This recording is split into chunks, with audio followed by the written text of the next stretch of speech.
শ্রমিক আন্দোলন।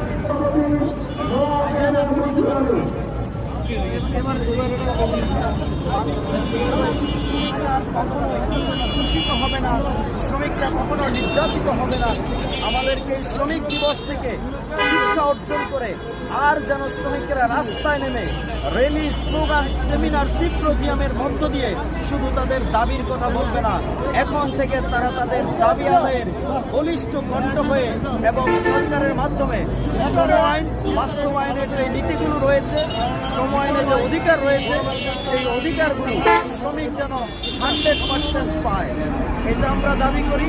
এবং শ্রমিকদেরকে রেশন দেওয়ার কথা থাকলেও আজও সেটা কথায় কথায় আছে, কাজে এখনো কোনো বাস্তব রূপ দেয় নাই। টিসিবির কার্ড দেওয়ার কথা রয়েছে শ্রমিকদেরকে, অথচ টিসিবির নামে শুধুমাত্র দলীয়করণ এবং সরকারের দালাল যারা রয়েছে, সরকারের গেসি যারা রয়েছে, তারাই শুধু পাচ্ছে, শ্রমিক তাদের অধিকার এখনো পাচ্ছে না। তাই এই শ্রমিক দিবসে আমাদের শ্রমিকদের অঙ্গীকার হোক, যেমনিভাবে ডিজিটাল সব কিছু হচ্ছে, দেশের সকল পরিবর্তন হচ্ছে, আমরা চাই এই শ্রমিক দিবসে শ্রমিকের অধিকারও পরিবর্তন হবে। ধন্যবাদ সবাইকে।